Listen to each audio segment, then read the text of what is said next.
जय श्री चैतन्य देव की जय।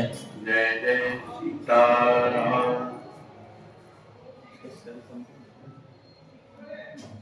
जो जही भाय रहा अभिलाषी, तही कर प्रभु सस्तुति राखी। जो जिस भावना का होता है, संतों में भी वो स्थिति पाई जाती है कि उस रूपों में भी उनका यही स्थिति श्री गौरांग महाप्रभु के जीवन में। कल के प्रसंग में हम आप लोगों ने श्रवण किया कि गौरांग महाप्रभु श्रीवास जी के यहाँ पधारे हैं और वो जाकर के सिंहासन में बैठते हैं। उनके हृदय में एक अलग स्थिति प्रकट हो गई कि उनका सर्वांग बपू जो है एकदम प्रकाश है। उस प्रकाश के चकाचौंध में सभी भक्त जो वहां पर विराजे हुए थे उनकी आंखें नहीं खुल रही थी, इतना तेज प्रकाश।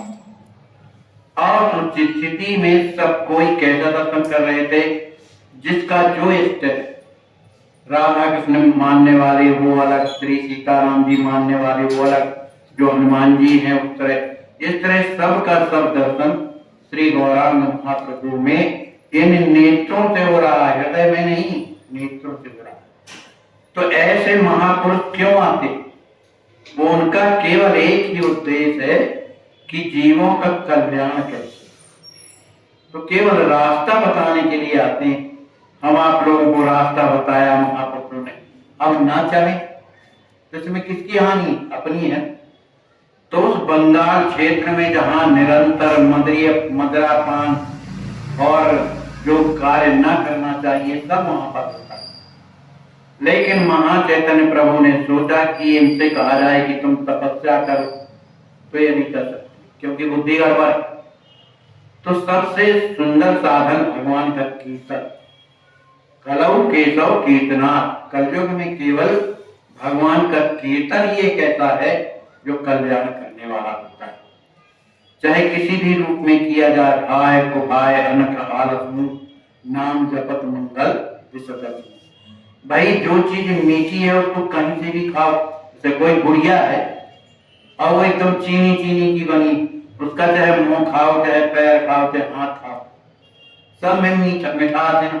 ऐसे भगवान के स्वरूप का कोई चाहे चरणों का प्रेम करे, चाहे मुखमंडल का प्रेम करे, या उनके कर कमल का प्रेम कर माने दर्शन करे, सबका केवल एक ही फल होता है। जैसे हम आप लोग किसी मंदिर में जाते, तो जब मंदिर में जाते हैं तो पुजारी पूजा करता है, आरती करता है, हम लोग क्या करते हैं? हाथ जोड़ के खड़े रह जाते हैं। अगर स्तुति बनती है तो स्तुति करती, लेकिन जिनसे नहीं बनती केवल खड़े हैं भगवान के दरवाजे में, जो स्तुति कर रहे हैं, जो आरती कर रहे हैं, इन तीनों का फल केवल एक होता है, सबको बराबर मिलता है। ये नहीं कि पुजारी है तो उसका अलग, ऐसा नहीं। भगवान के दरबार में जो गया उसका एक ही फल होता है। तो यही स्थिति है। आज महाप्रभु का पूरा दिन लोगों को दर्शन देने में गए। अब जो भी सुनता है कि भैया श्रीवास जी के हम महाचैतन्य प्रभु पधारे हैं, चलो भैया दिव्य दर्शन है उनका, तो जो भी सुनता है वो दौड़ता आता। और ऐसा नहीं कि केवल अपने भक्तों का उस तरह से दर्शन दे रहे, जो भी जाता है वो भी दिव्य दर्शन का दर्शन करके सभी प्रेम में हो जाए।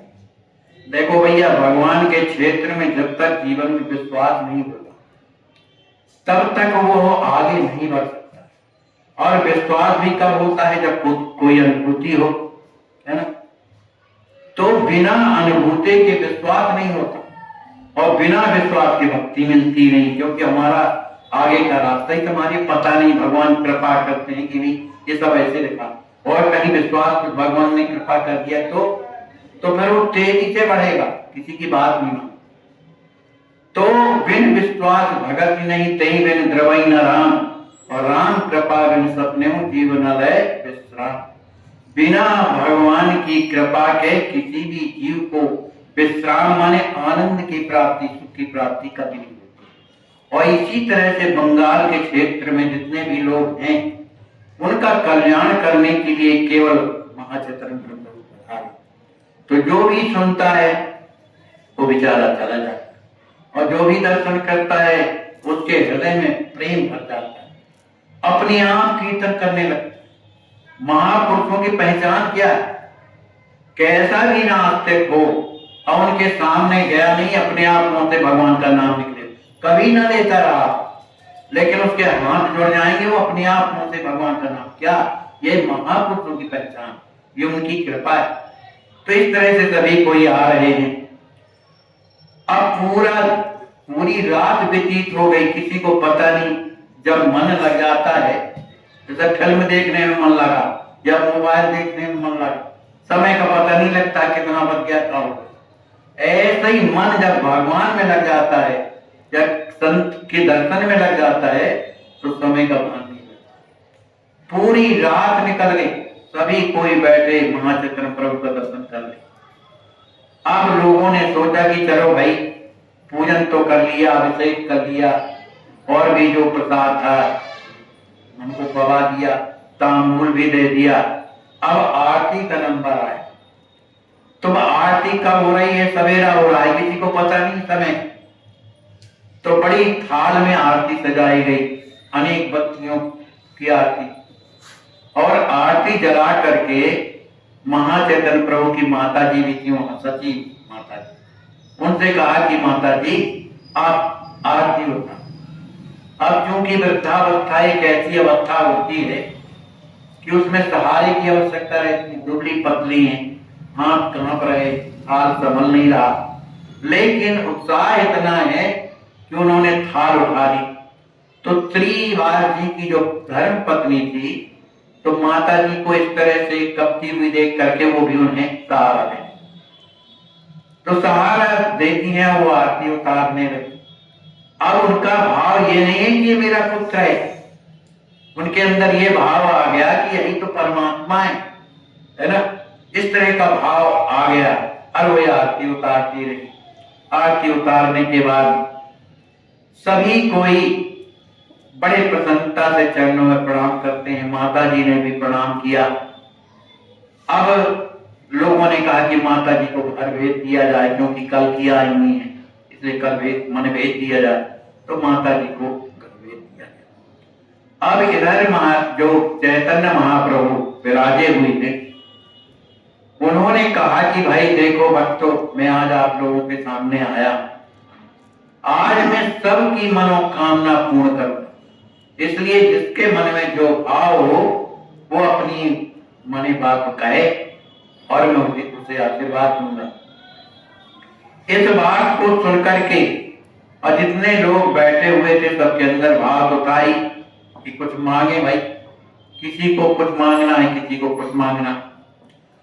तो पहले महाचैतन्य प्रभु जिनके यहाँ रुके थे, श्रीवास जी के रोजाना कीर्तन होता, जहां नित्य प्रति कीर्तन होता है, वो भगवान के मंदिर से कम नहीं होता। वहां साक्षात हनुमान जी तो पहले आते थे, और मैं असत्य नहीं बोल रहा हूं।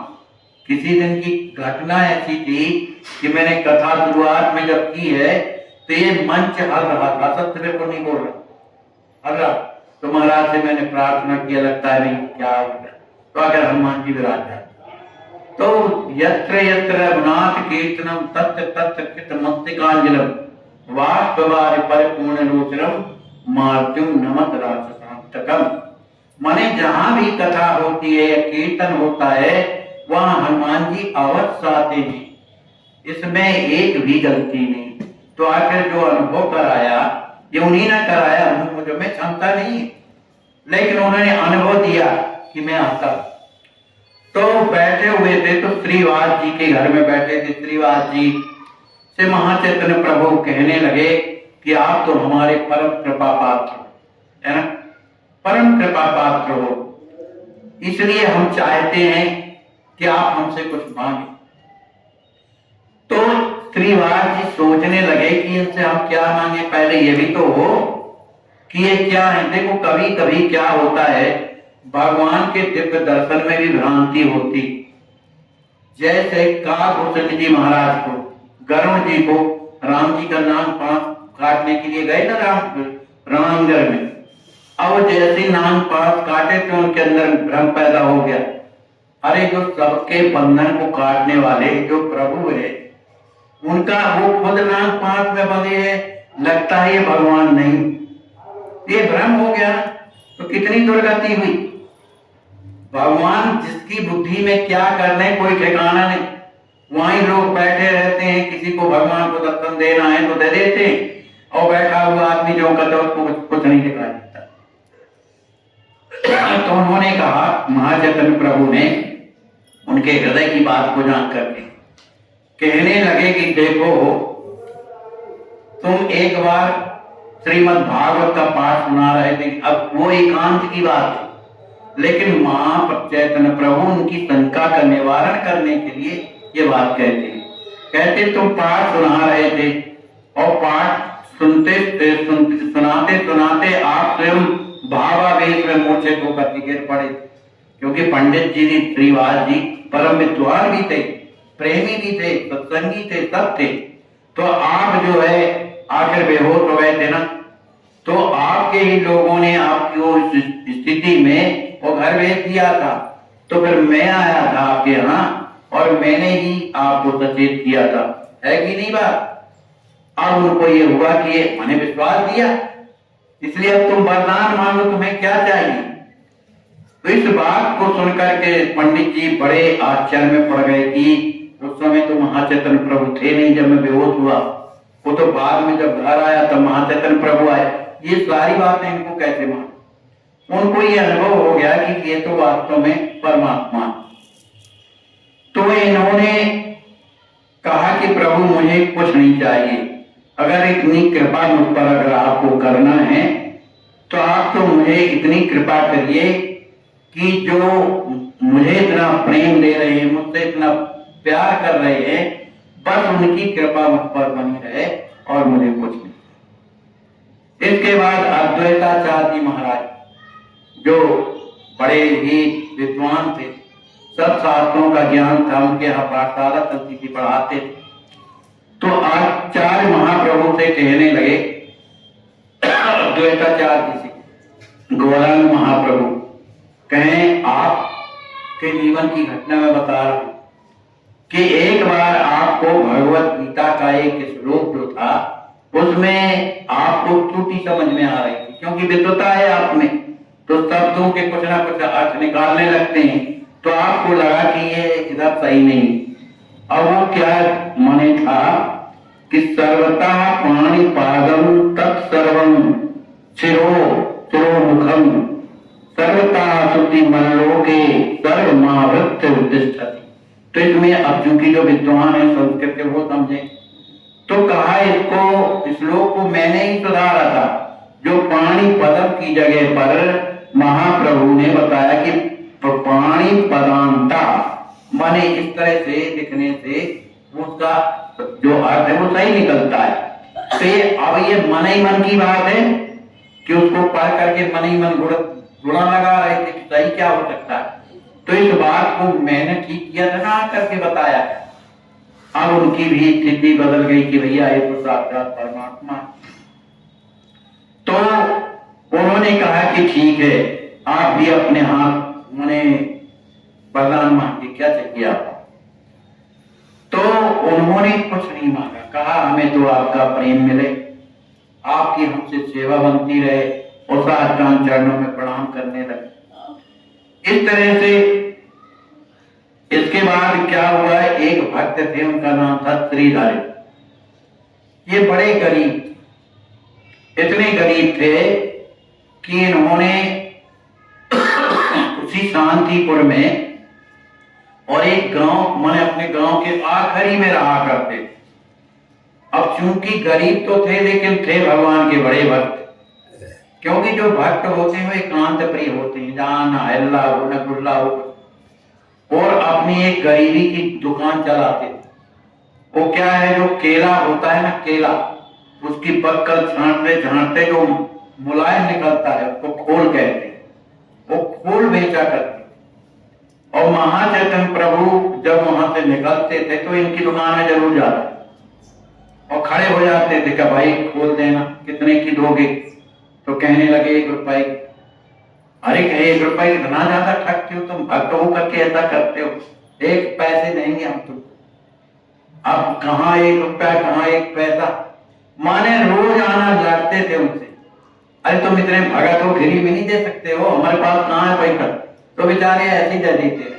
तो केवल ऐसा अंतरंग भक्त उनका दर्शन करने के लिए ना पहुंचा। तो महाचैतन्य प्रभु कहने लगे कि और तो सब हैं, लेकिन श्रीधर जी का पता नहीं कहाँ है, उनको बुलाओ भाई। अब जब लोगों ने देखा होगा श्रीधर नहीं थे, तो लोग 1-2 लोग गए वहां पर, और जैसे ही जाते हैं तो बाहर से कुंडी खड़खड़ाए सुबह का समय, और ये क्या कर रहे थे, अपना बैठे हुए भगवान का भजन कर रहे थे। श्री कृष्ण हरे गोविंद मुरारे हे नाथ नारायण वासुदेव, क्योंकि भगवान कृष्ण के भक्त थे, तो अपना भजन कर रहे थे। जब ये लोग जाते हैं तो कुंडी खड़खड़ाते हैं, तो कहा भैया कौन हो, कहा पहले खोलोगे कि बात करोगे, जल्दी खोलो। तो जब जाते हैं तो उन्हीं के गुरु भाई थे, तो कहा भाई बताइए क्या बात है। अरे कहा महाचैतन्य प्रभु ने आपको बुलाया है, आप जल्दी चलिए। इतना सुनना हृदय को प्रेम होता है, इतना सुनना था कि वो बेहोश होके वहीं गिर गए। अब जो लाने वाले थे कहा एक समस्या, तो वो इतने दूर इनका घर है, और उसमें भैया बेहोश हो गए, अब क्या करें। तो दोनों ने लादा ले जा करके और महाचैतन्य प्रभु के सामने रख दिया।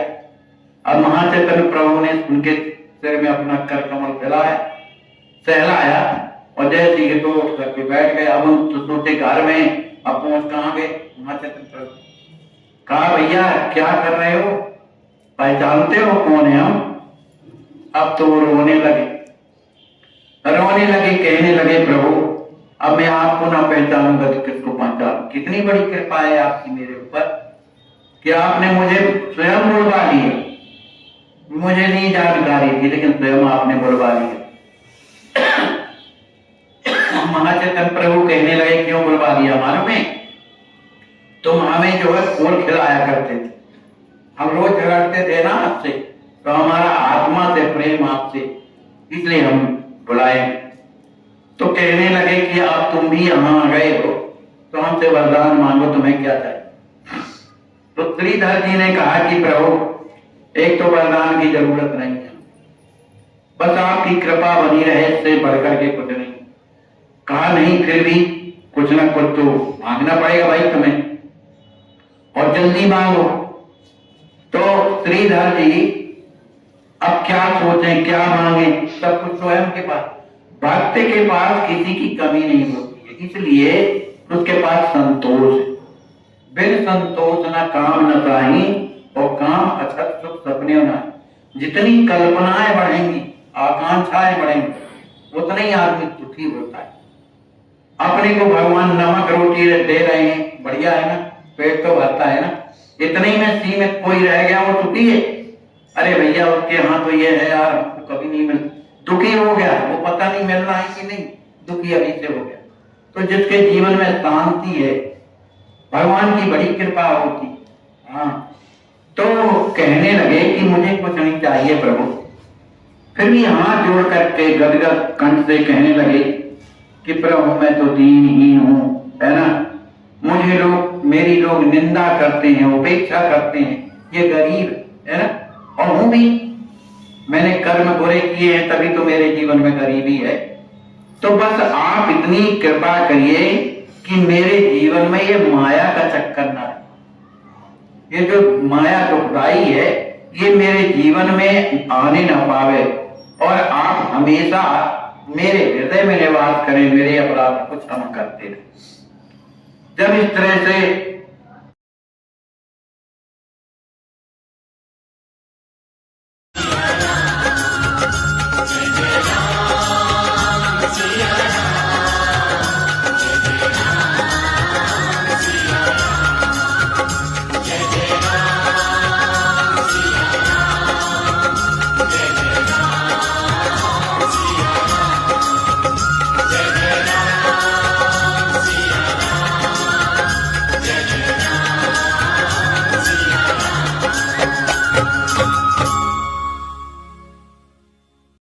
या जो दृश्य देख रहे हैं, ऐसे आज भी हजारों लाचार वृद्ध अस्वस्थ हालात में पड़े हुए तड़पते ईश्वर अल्लाह से मना रहे हैं कि अब मैं जीना नहीं चाहता, सहा नहीं जाता, मुझे ले चलो।